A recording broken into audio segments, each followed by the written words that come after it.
નમસ્કાર મિત્રો, ચલો આજે સવારમાં નાસ્તામાં શું બનાવ્યું છે મારા વાઈફે, આપ સૌ જોઈ શકો છો. નાસ્તામાં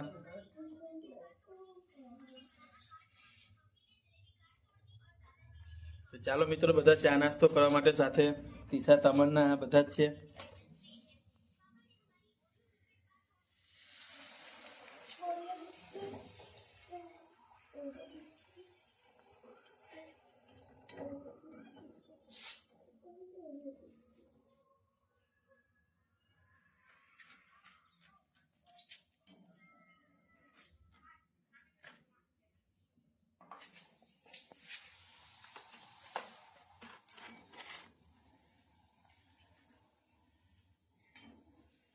મઠિયા પાપડ,